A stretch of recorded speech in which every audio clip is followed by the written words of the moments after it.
But most importantly and most basically, storytelling is evoking emotion. This movie has been made by technique and has not been made by emotion. He wanted to be respected. It's a different emotion. Exactly. He was trying to get fear, to get the sense of respect. Yes. But in the process, in between, the method he used to evoke fear actually caused hatred.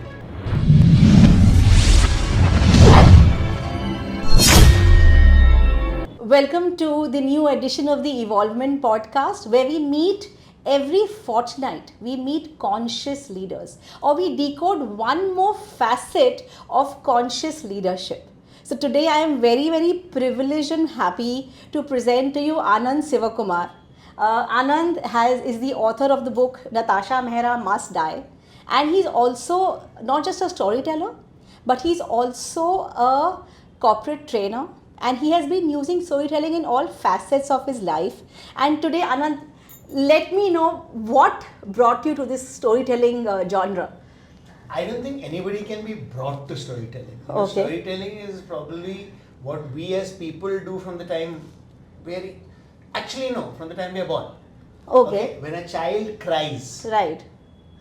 he's telling a story. He's telling a story and saying, I'm hungry, or I've done potty, or whatever. It's a story. It's just And it's evoked in emotion. The mother has come, the mother's done whatever is necessary.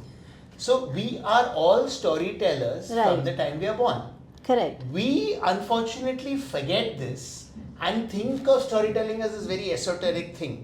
So that storytelling means writing a book. Storytelling means making a movie. Storytelling means making a pitch to sell to somebody. Sure, everything involves storytelling. But storytelling is, we're doing it 24/7. You wake up in the morning and you have a discussion with your cook on what to make, and she's giving you a logic, you're giving a logic. Correct. There's a story there. Right. You have a very interesting anecdote you want to share with your friends. There's a story there. You're telling your auto rickshaw guy, you get me to this place in 20 minutes and I will give you money. That's a story. Correct. Right. So we are all storytellers, and we all manifest storytelling in different forms. The only difference, since you said conscious leadership, the question is, are you telling the story consciously or are you doing it unconsciously? Okay, so I guess people who are those I think associate leadership is when certain people, I've worked with amazing leaders. They don't just convince you, they make you think that okay, this is what I also want. And I think that is the emotion that they really, their goals, the company goals, we start collectively thinking that these are our goals. Okay, so if I may correct you, Correct.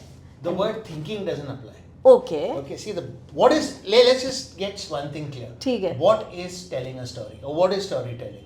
I think storytelling is when you share what is the reason behind something, or what is why you went for that, or why you want things to get done, or It is all of those. Correct. Storytelling is that. Storytelling is a bunch of things that happen. It's a series of events. But most importantly and most basically, storytelling is evoking emotion. Okay. At its simplest form, a story makes you laugh, Yes. or makes you cry, or makes you scared, or makes you angry, or whatever, or makes you curious. Correct. A story is something that evokes an emotion. It can be any emotion. If a story is told well, it should evoke the emotion you want it to evoke. Okay, so there's no Aisa such na thing ho- as a bad story No, or there a is good story. There is no bad story or good story. The story told badly or told well. Okay. So, for example, if you're telling a joke, which is also a story, ठीक है. and it makes people hold their head, sorry, you told the story rather badly. Correct. If the joke makes people laugh, you told the story well. ठीक Or है. if I'm telling a scary story and people start laughing, Right. I really told the story badly. Okay, got Okay. it. So now that's the thing. So the key thing in a story is it evoking the emotion that you want Okay. to evoke? Correct. And that is all storytelling. ठीक Now, है. whether it is through a book, whether that is through a film, whether it's a pitch you're making to get money, whether you're trying to sell a consumer something, Right. whether you're trying to convince your cook कि please don't burn the bhindi, whether you're trying to convince your son कि बेटा please eat the bhindi, Correct. Whether you're trying to, whatever. It's a story. Whether you're trying to convince your driver that boss, don't break the signal. Correct. Yeah. It's all, if you are evoking the right emotion, that person will do what they do. Okay. Let's just go back a step. Huh. The whole thing is that what is the need for storytelling? Okay. Okay, everyone gets people lose out on their principles. Okay. They think, if you're an author, if you're a filmmaker, or if you are some marketing guy who's trying to sell, you're a salesman, right, then you need stories. Correct. Not true. Every single person in every arena of life, whether you're a mother, whether you're a teacher, whether you're a person who wants to stop a rickshaw, whether you're a person who's dealing with, an employee who's not coming to work on time. Correct. You need storytelling. Why? Because storytelling evokes emotions. And emotions are the only thing that lead people to take action. Okay. Can I say one Please. thing? If now you said everything is a story. Now, for example, in an office, they kind of discipline you. They say that, 9 o'clock, 9:30 you're supposed to come. If you come by 9:40 and 9:41, then your half day salary gets deducted. Okay, so we are told all those. That's the narrative which we have worked with, because Correct. So many years of corporate experience, you're Absolutely. like, you look at the time and you look at, you can't leave before, if you're leaving by 6:30 or 6 o'clock and your timing is 7, and people will say, oh, leaving half day. So there is everything got this involved, like, you can't leave early. And is this also a story? They are stories, right, but they may not be stories told well. I'll explain why. Okay. Now see, here's the thing. At the end of the day, you want a particular action. Okay. Which is you want your employee to be on time. And be there working effective. Yeah. Okay. And for that, you somewhere, you didn't know it was a story. You have decided that threat. Okay. A threat will work. Correct. And you have decided that what is the threat? The threat is I will cut half day's salary. Right. And you probably have been using it for months, years, across employees. Maybe it worked initially, so you continued with it. But you have never questioned, if it's actually efficient. In today's day and age. Works with this person after you've employed it for so long. Correct. The problem is, you are telling a story. It's a story which is supposed to evoke fear. Okay. The problem is, it is not evoking fear anymore, because one, either the employee is figured, I am tired of this threat, you cut my salary. Or he's figured, if you cut, you will cut 500 rupees. I have XYZ ways of making 700 rupees. Jane do. So whatever has happened, that threat is not effective. So your story is not effective. Okay. So you are still using storytelling. Correct. But you are not, because of the simple reason that, storytelling cannot stand in absentia. Let me give an example. Let's just take this book. Let's take conventional stories. Correct. Here is a book which I have written, which is a thriller. Right. Now this is a book. I might say I've written the book well. Right. I might say it's a great thriller. Correct. But will it appeal to everyone? Might not. May not, for the simple reason. The fundamental question I have to ask, is everyone looking for a thriller? Correct. Somebody is looking for a love story. Somebody is looking to laugh. Somebody is looking for something historical. Self-help. Spiritual. Straight away, this does not match their needs. Correct. So it doesn't. So the first criteria of a good story is, are you meeting the emotional need of the person you are trying to sell the story to? Correct. Yeah. Okay. Right. There has to be a meeting of the minds, basically. If that person doesn't want to be scared, आप क्या horror story बेच रहे हो उसको? Correct. Exactly. तो theater ही नहीं आएगा. नहीं आएगा. So similarly here maybe the need is being met. Maybe fear is an effective trigger to get your employee to do what you want. No, but you're so right, Anand, because you're so right. This worked very well when I started working in the 1990s. Okay, and this worked, like this was the thing kept on our head, and and we worked there. But now, when we evolved and we are at much senior level, and you obviously have a way of working, and you might work till 12 o'clock in the night finishing projects, and imagine telling them, oh, you can't come at 9:40, you're going to cut a half day salary. Can you imagine the entire narrative? It just spoils your mood, it just spoils you're using an outmoded story and an outmoded trigger. Yeah. So and now it's actually a trigger for us to exit the company. Like bus ho gaya, boss ho So you're evoking the wrong emotion. wrong emotion and the wrong. It's the same thing which happens with parents and kids. Yeah. I won't let you watch TV, I won't let you watch TV, I won't let you go down and meet your friends, I won't let you. Today, I let him say, he won't take on my TV, I'll watch something on the phone. He won't let me meet my friends, good, I don't want to go down. I want to sit on my phone and play, do WhatsApp messaging or check out Instagram.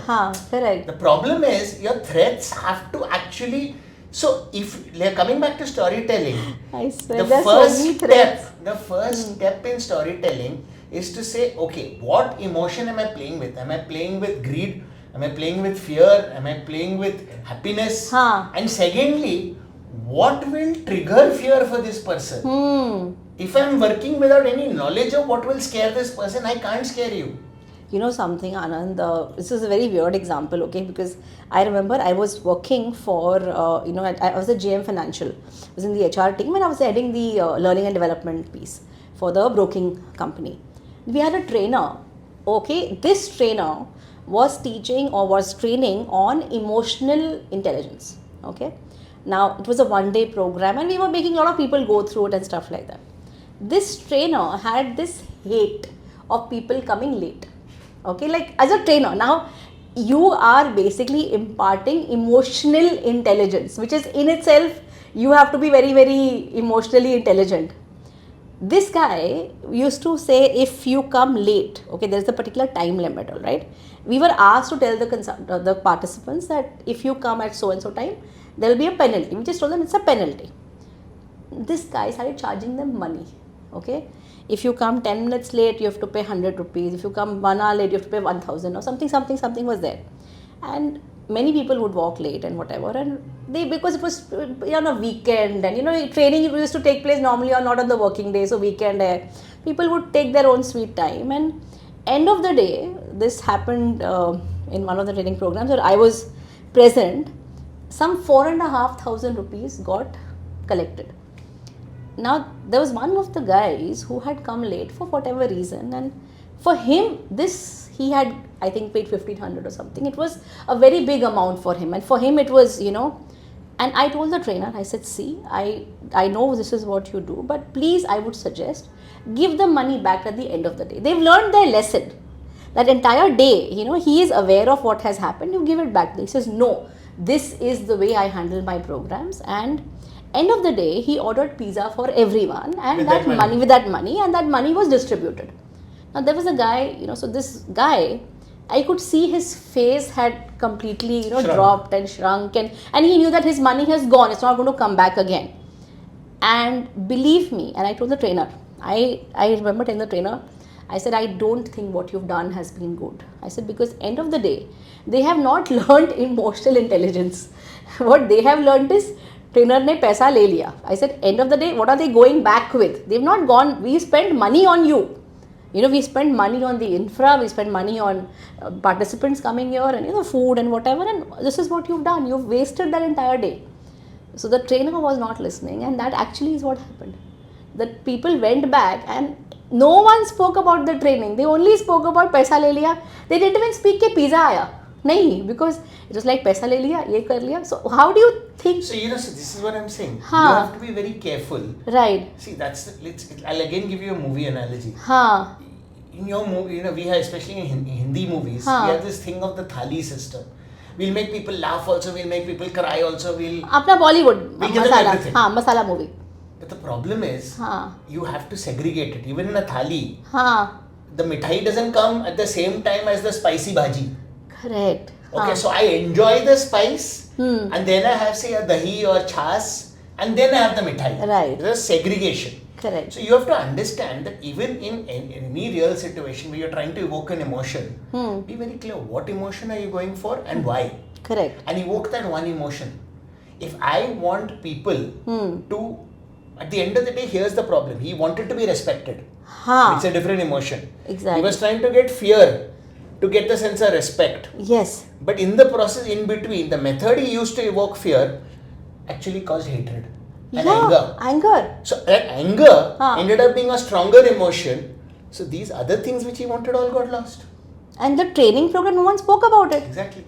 You've lost the plot. Yeah. Now, let me give you an analogy. हाँ. Okay, when I used to teach in this college, we had the same problem. People would walk in late. हाँ, exactly. So we had a very simple. I used to do a very simple thing. Okay. I said, yeah, making people stand out and all is a waste. I want people to be in the class. Making people stand up and all will just be distracting. So I had a very simple thing. You come late, great. Now stand in front of the class and tell a good story as to why you're late. ठीक है. Now the problem was, एक तो you're standing there already embarrassed. Everyone's eyes on you. Nobody wants to, and people are laughing at you. Correct. Okay, so the embarrassment, this thing, but it wasn't so bad that you felt bad or you got upset. In a way, you also had fun. The class also had fun. Correct. It maybe reduced your inhibition, but at the same time, you said you felt I didn't want to be in this situation tomorrow. If necessary, I'll wake up 15 minutes earlier, catch an earlier train, but I'll come. Correct. So you've got to think it through. So, like I said, even if you're trying to sell, giving a simple analogy, coming back to business, we want to sell. Everyone thinks startup mein kya hai? I will do a startup. I'm got the most brilliant idea in the world. Okay, it might be a brilliant idea. It might be the most brilliant idea in the world. It might be saving the world. The person is putting money. What is he interested in? Is he interested in saving the world? Maybe, maybe not. Is he interested in how brilliant you are? Definitely not. He is interested in making money. Correct. Unless you can make him understand how your startup is going to make him money. And here's the thing, the problem. If you think just telling him numbers is going to evoke an emotion, you are so wrong. Numbers don't evoke emotions. You have to tangibly make him feel that greed and feel the gratification that, hey, I'm putting in 1 million, I'm going to get 50 million. That 50 million is going to be my yacht in which I'll be sailing in the French Riviera. Right. तब जाके पैसा मिलने का कोई chance है. And this is very true because I remember, this in September, my book launched, E-volvement, and there was there's this global startup summit which was taking place in Hyderabad, and I'm part of that group as well, the global startup club and all that in Bombay, and I attended a lot of their meetings and stuff.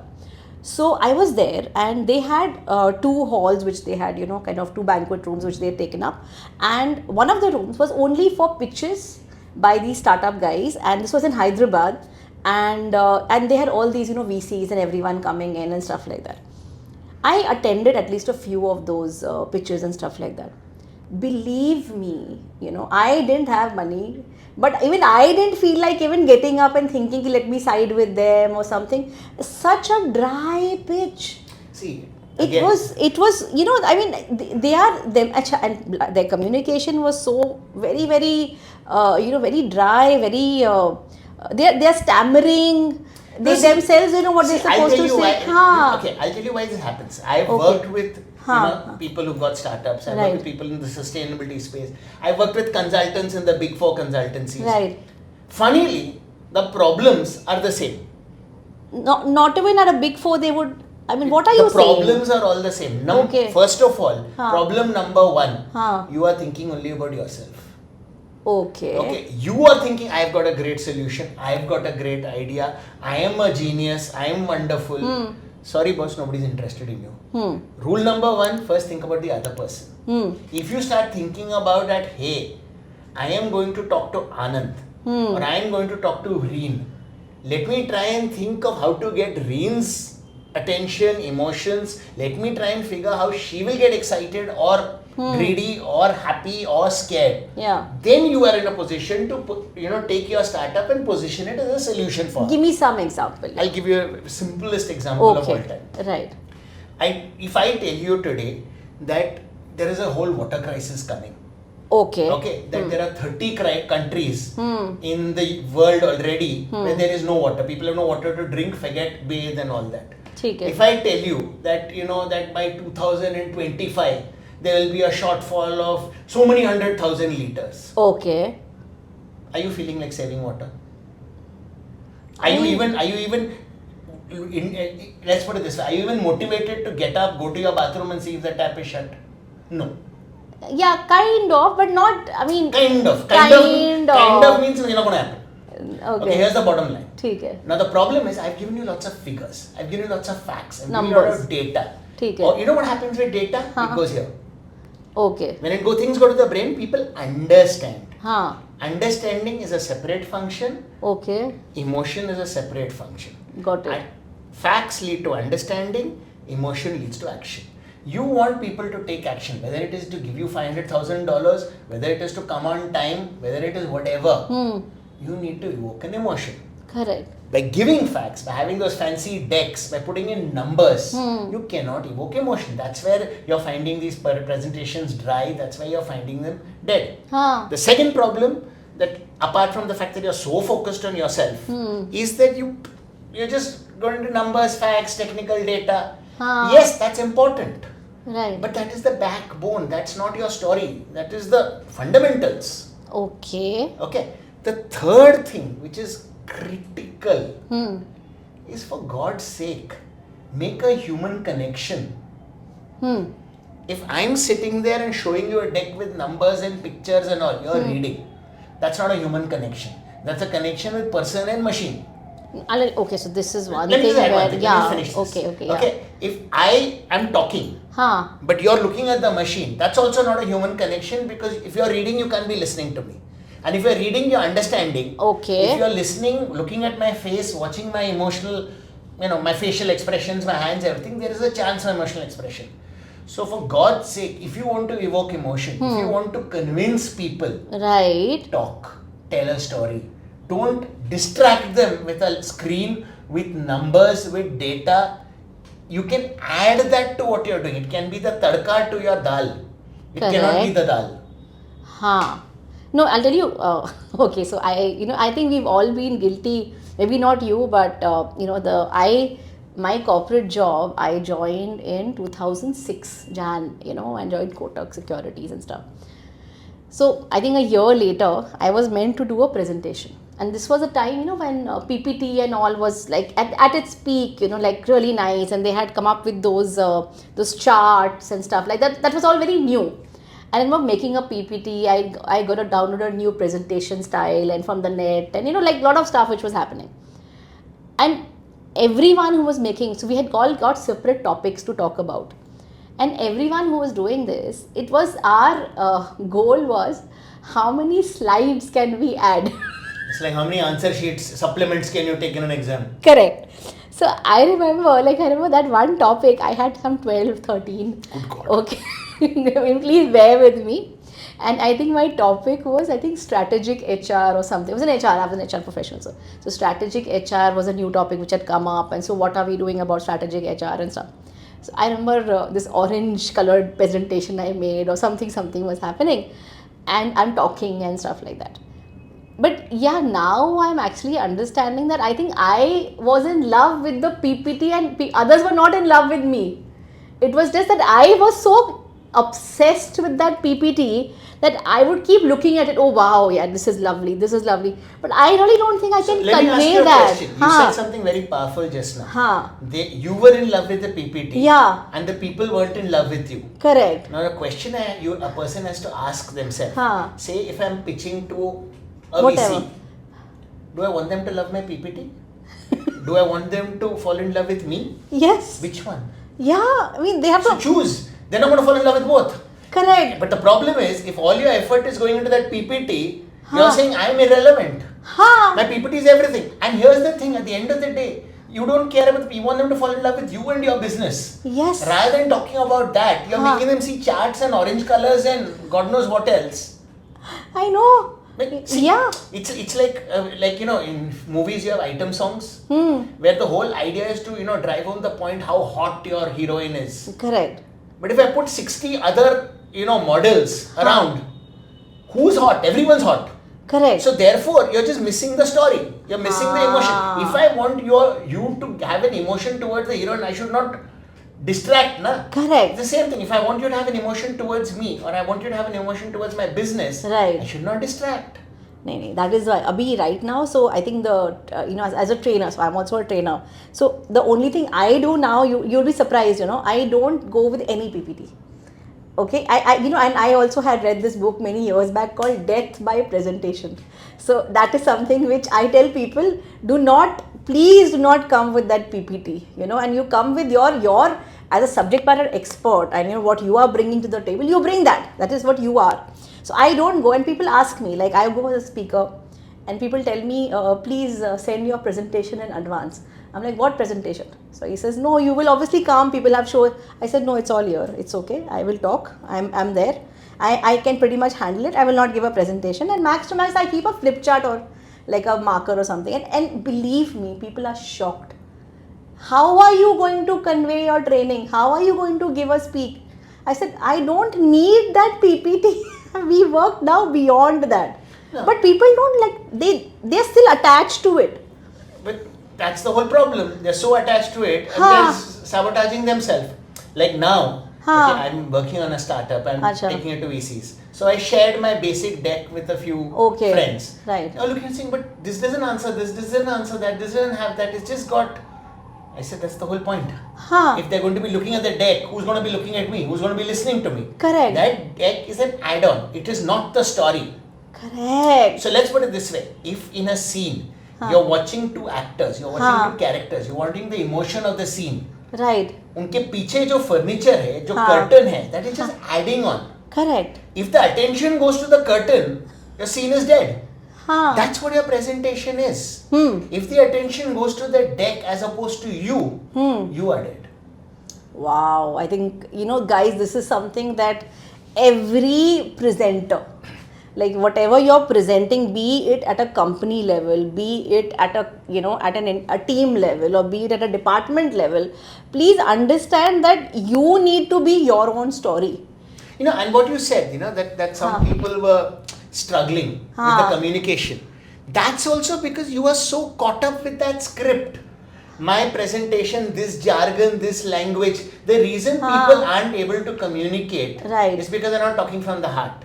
I am sorry. Every person on this planet is a very good communicator and a very good storyteller if they talk in the way they are used to.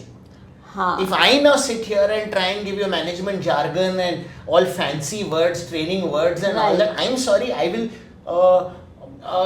this is basically the correct. That is the dryness which comes in. This is not how you talk. No, correct.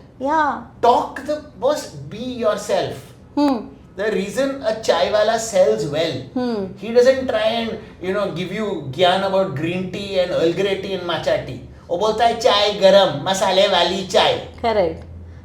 Simple message got. He is saying what he is capable of. And he is doing it to the best of his ability. Right. You have to be you. Why are you trying to be somebody else? And who is this somebody else? This unknown person who makes brilliant presentations using a deck. I don't know where this person exists. I have not seen him. The people who make great presentations, tell great stories, just talk.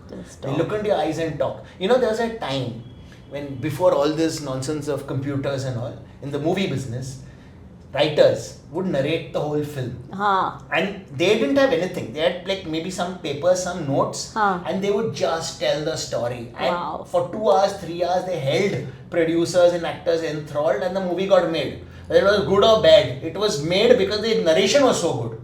Today you have people sitting with a laptop, looking at the screen, reading it out. God, that listening to that is a bigger torture. You're listening to a story. How can you make it boring? But we make it boring by reading. And they add, I tell you what, nowadays movies are, I remember seeing certain movies recently. And I remember telling people, this movie has been made by technique and has not been made by emotion. पहले ये करेंगे, then we'll go back, we will retrace it, we will show another angle, we will show, and there's this recent movie which came out, and believe me, I'm not going to name it, I don't like to spoil somebody's work, but it was so horrible, lovely star cast, and that movie was complete, it was complete technique given, you know. But that's the whole thing. Yeah. It's a very good analogy you've given. And you take the same thing. Okay, if you are making a presentation, you're showing brilliant slides, brilliant graphs, great numbers. That's all technique, that's not a story. So let me just exemplify this whole thing of technique versus story. Right. Okay, and why technique doesn't work. Okay. So say I tell you that there are 300,000 kids in Bombay who go to bed hungry. Okay. What are you feeling? Nothing much. You're feeling nothing. Nothing much. Okay. But it's 300,000, it's a number, it's a fact. Yeah. Why aren't you feeling anything? That's how. And I'm feeling guilty that I'm not feeling anything.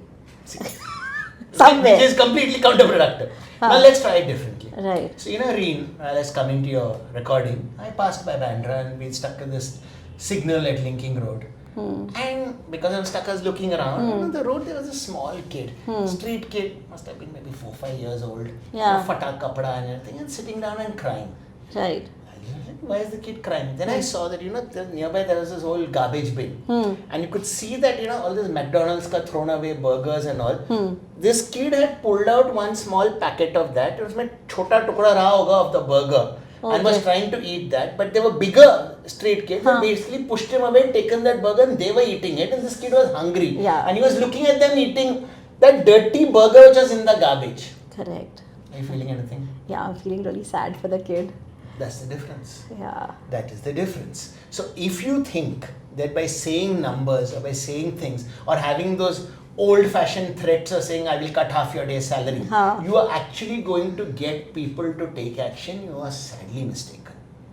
Okay. The fact is, as people, our emotions keep changing. Our resistance to threats, just like viruses, our resistance to threats keeps changing. What scares us changes. What gives us a sense of greed changes. What makes us laugh, cry changes. So we have to keep adapting to the people we are talking to and changing the stories we tell. And by the way, I'll tell you what, I just want to say this is very important. I say a very crazy story which I want to just share with you. No, one second. Just let me say this. Because the important fact is, this is not just about pitching. This is not about talking to customers. Right. This is about if you want to get your son to do his homework, if you want to get a kid to eat palak, if you want to get your maid to come on time, the same thing applies. Find the trigger, find the right emotion, tell a convincing story, it will work. The same old thing, I will cut your salary, I will punish you, I won't let you watch TV, I will take away your phone, not working, boss. It doesn't work. It doesn't work. I mean, you just sign off at one time, you just are like, okay, yeah, she's going to complain, she's going to do that, let her do it, and they kind of become like robots in a way. Yeah, they've shut down to your story. They've shut down, actually. But, so there's this example. Okay, so I do this one-on-one coaching programs, and with people, and when I have a lot of these stories which I come up. So I'm into leadership as well. I do leadership training, and sure. So this is one thing which many people who come to me, they're like, so somewhere they're not really growing the way they want to do and whatever, but they are so convinced that this is what we are doing. We are spending like 12 hours a day. We are we are most dedicated. We are working so well, and there's nobody performing better than us and stuff like that. And then they are surprised that they don't get the increment, they don't get the promotion and stuff like that. So then I tell them, I said, we are. I know it's a stupid story. Please bear with me, but it's like I tell them that there is a 10 rupee life boy. Okay, now life boy says, I am the best soap possible. I am I am doing the work of so many people, and I have been there for so long. I am dependable. I am so much bacteria I will take out, or whatever. Will you give a life boy if I put it in the packaging of a Dove? A Dove, you are giving 70 rupees or 80 rupees. Okay, will you give 50 rupees also to a life boy? No chance.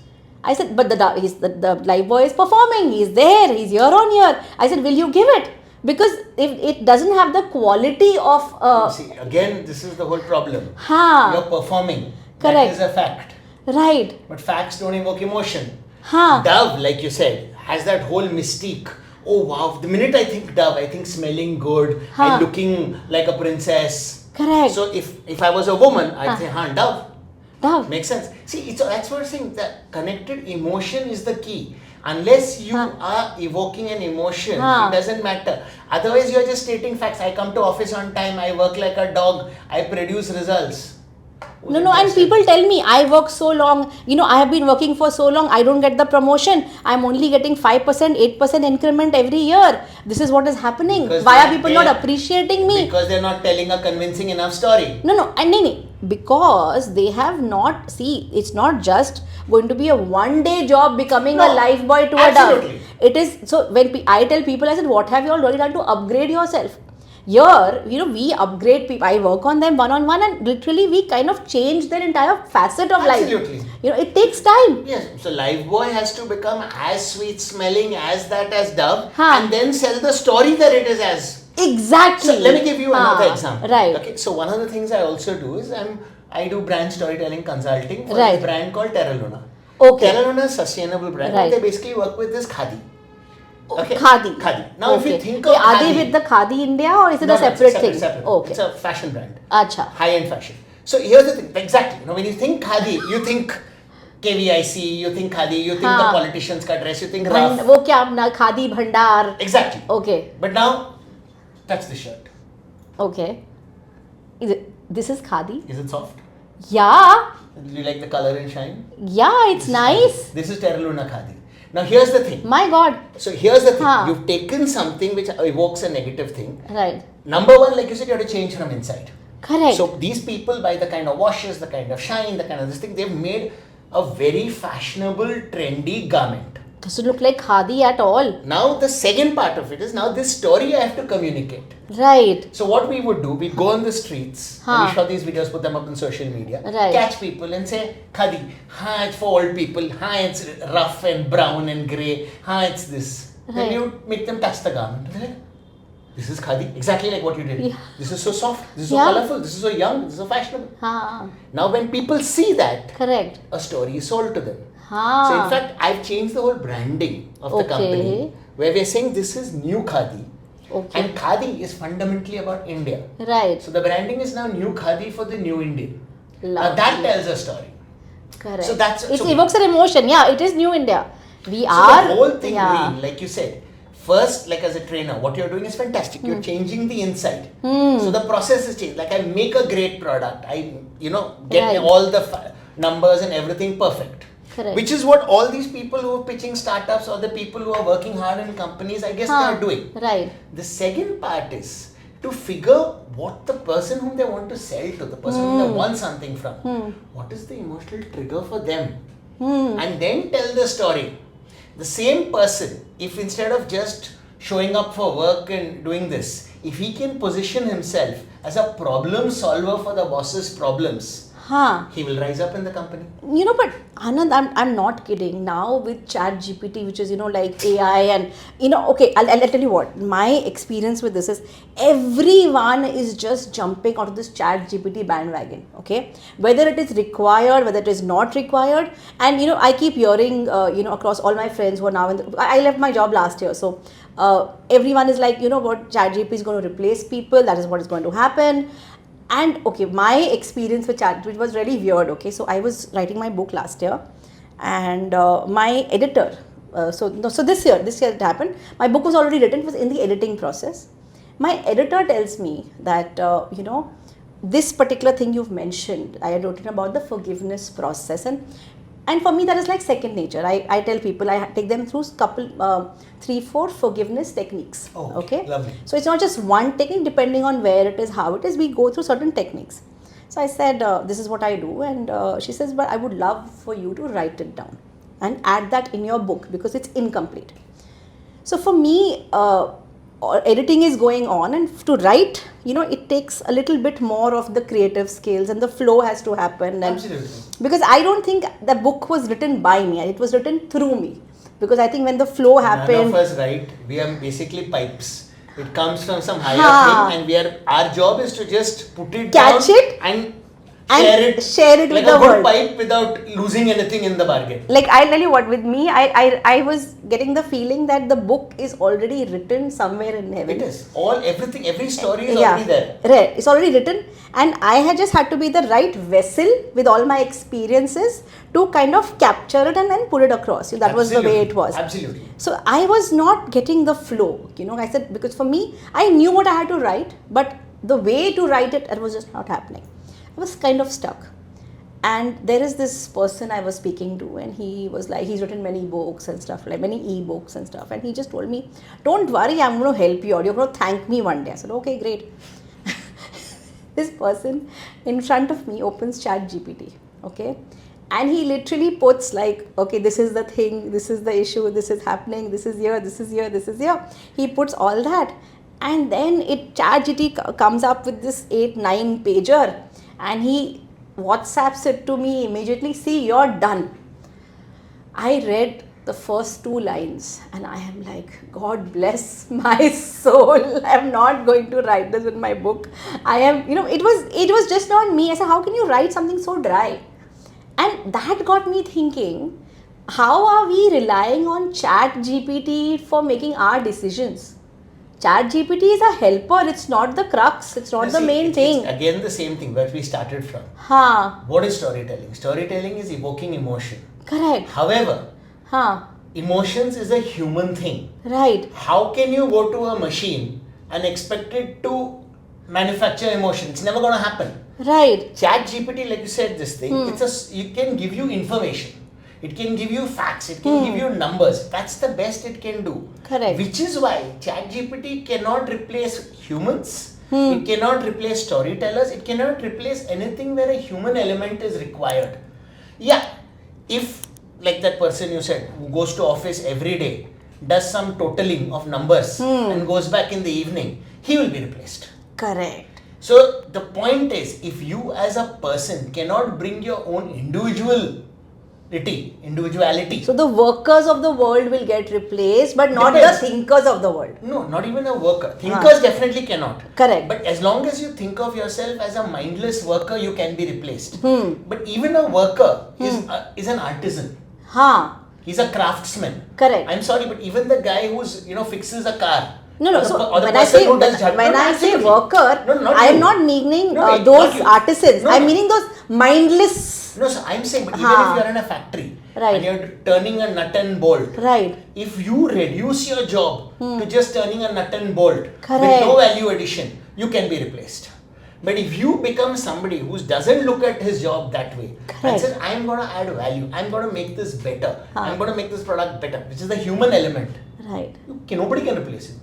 I am telling you, there is this, so I met this recently, 6-7 months back, in June. I was in Punjab and I met this person who has a shop, he manufactures chandeliers.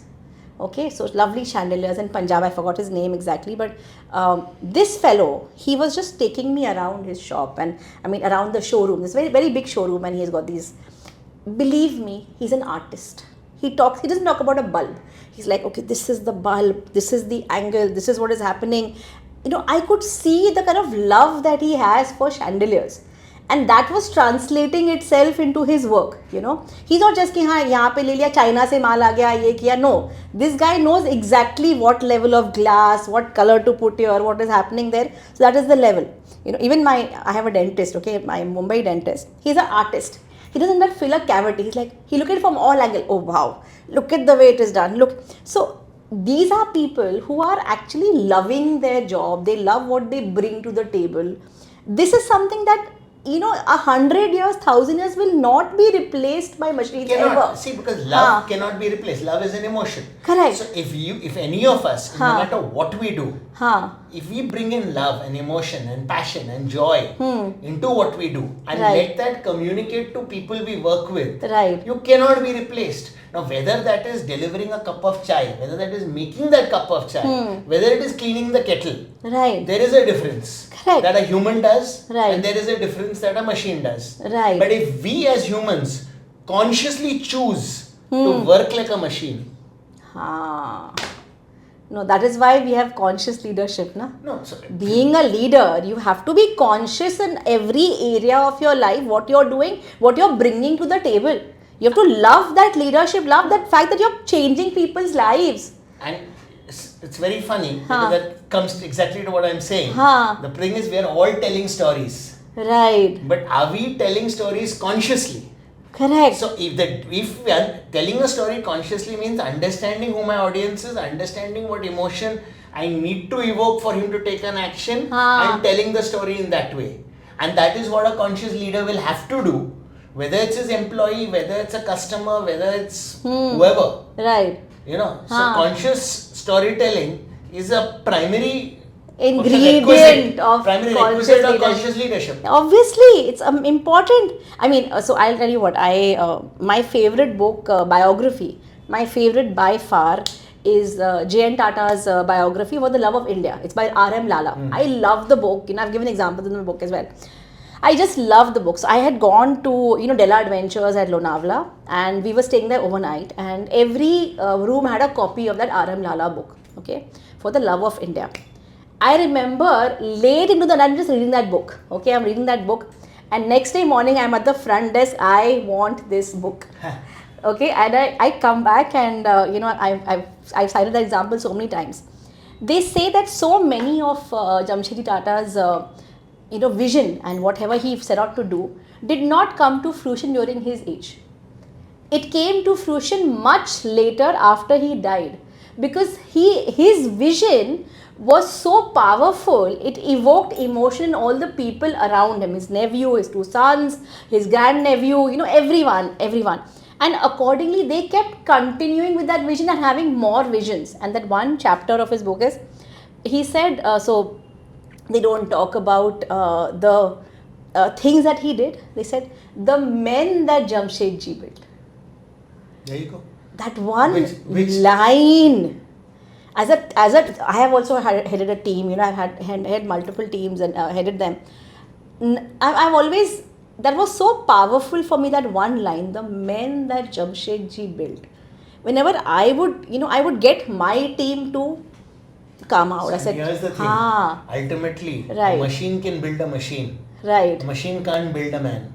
Correct. You will always need people to build people. To build people. Exactly. So don't worry, we are not going anywhere.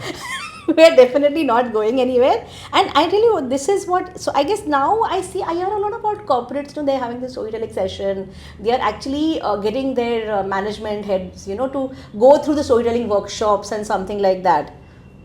See, that is something which is coming up. But it is coming up, but the problem is a lot of people haven't understood storytelling. Okay. So, on one hand, I have these big four consultancies who understand, who support. Right. Who give you the room to do it the way you want. Like one of the first things I say is, because the other companies call me and say, oh, we've got 60 people. Can you teach them storytelling? They don't want to learn storytelling. Basically, they want somebody to talk about decks and talk about communication and do that. Storytelling is evoking emotion, which means it is different for each individual. I can do a class of 10 and still take them to a point. Right. Beyond that point, I will need to work with each person. It's like what you do. Right. You cannot train 40 people in something that involves emotions. You have to do it one-on-one. Yeah. So, till companies understand the value of storytelling and understand that it's a skill that has to be built person to person.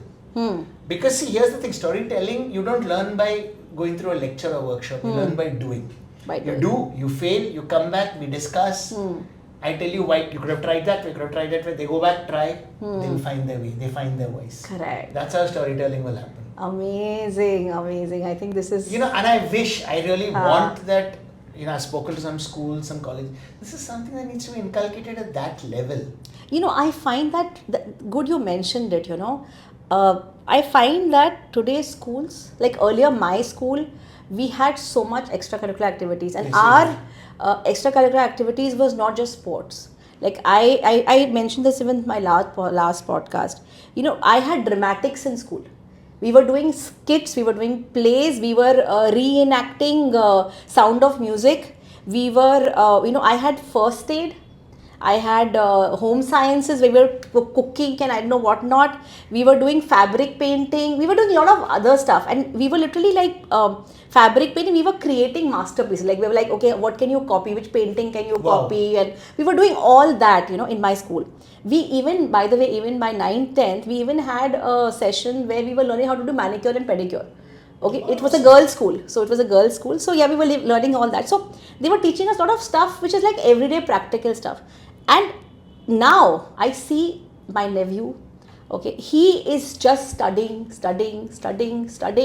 Only, I think the only extracurricular they do have is swimming, and they, I think, have a football. That's it. Otherwise, everything is, their books are like, my God, you can name it. His school bag is filled with those books. They have every second week they have tests. The mother is doing all the projects. Okay, you won't believe it. Like I find my sister doing more work for his school rather than him. Like he is like just so tired of it all. He's like, let it go. पढ़ाई करना है, but she is more involved in his studies. So this is not how studies are meant to be. Ultimately, what is school? School is supposed to prepare you for life. Yeah. If you're not teaching life skills, everything you spoke about, those were life skills. Life skills. The reason I say storytelling is something that should be there in school, because it's a life skill. Life skill, yeah. Memorizing tables or a geography textbook, how's that a life skill? Yeah, and I remember even my school, there was a school teacher in English, she taught me geography. One day she comes to class, okay, this is really weird, okay, she comes to class. Today we're not going to study about anything, okay, we are not just going to I'm just telling you something which happened very interesting to me. She goes on to talk about, this one person friend of hers who had come to her house and, as an exchange student, and she came from a very cold era, and wahan pe it was so like that, temperature was so much, this was happening, the grass was like that, the trees were like that. End of the whole thing, basically that was the entire chapter which she had made it into a story. I still remember her name was Mrs. Tawfiq, okay. Mrs. Tawfiq literally taught us about the tundra and the taiga region of geography just by giving us the entire story. So I have still not forgotten tundra and taiga region. There's nothing more that needs to be said. Because if after all these years, you can remember what you were taught, you remember the name of the teacher, and you remember the story. Yeah. This is the power of storytelling, and this is why, no matter, once again, reiterating for the 100th time, whether you're trying to sell your VC, sell your startup to a VC, whether you're trying to convince a customer, whether you're trying to sell a book, whether you want to convince your child to eat spinach, use storytelling, because it stays. It stays. 30 years or I don't know how many years later. Many years, yeah. I don't remember. It stayed. And that stays. I'll tell you one more, okay? I'll tell you one more. This is like really weird. My one maths professor, okay? He was teaching us the Apollonius theorem, okay? I don't even remember what that Okay, so I remember it Apollonius because there's the Pythagoras theorem. Yeah. And then most people remember the Pythagoras, but they forget the Apollonius theorem. It's a little more complicated as compared to the Pythagoras theorem. What he did was, he made a photo of this man sitting on stage, like this old, this the Socrates type of daadi hai, ye wo sab karke bana ke he made and what he did was, he's sitting cross-legged. And then he drew a triangle through his body. So there's this head, okay, there's a triangle and there's a median. So his two hands are the triangle, his two legs cross-legged are like half of the median, the half of the base. And the theorem was, my right hand square plus my left hand square is equal to twice me square and twice my foot square. Wow.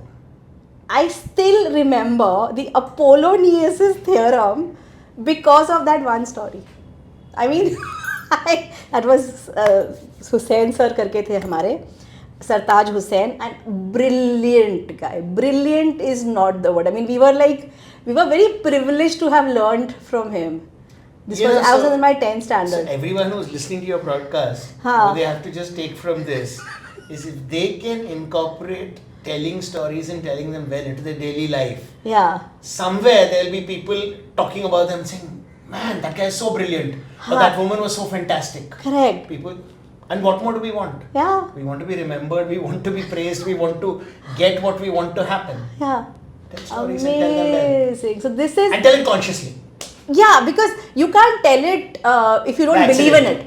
If you don't believe in it yourself, if you're like just taking something, chapoing it here, chapoing it there, or there's no ChatGPT. Copy paste. I swear that was actually like a low point for me. I said, have I like stooped so low that I'm going to take ChatGPT and write a book on that? I said, I just cannot do it. It won't work, guys. It won't work. I mean, you can use ChatGPT for facts and figures. Beyond that, nothing. It's not going to work.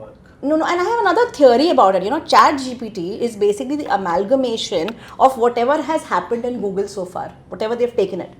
Now the average of that is coming out. But if you're going to rely on that, imagine your average is going to slip. Of course. Brilliant minds have come up with things, and that is why that average is coming from ChatGPT. But if you are going to just take that as your base, the average is also going to start following. Very well said. Okay, and after one time, there'll not be any high. It'll all be lows. So I think that is my way of. It won't happen that way because people will always do their own thing. People who are always Should. at their own Yeah. individual stuff, and that will lift it high. So Correct. as long as people are around, we're good. I think that's a very nice way of, I think, ending our very, I think today has been a very, very explosive kind of a session and a good conversation. And I think both of us had like a lot of experiences with this. So this is something which, and thank you so much, loved it. Thank you very Anand. much. I'm so happy that you came. And definitely we look for more, and I'm definitely going to call you. We have to pick up these certain topics and we have to kind of, talk about Happy that to. again. Happy to. Thank you so much. Thank Thank you. you. Thank you, guys.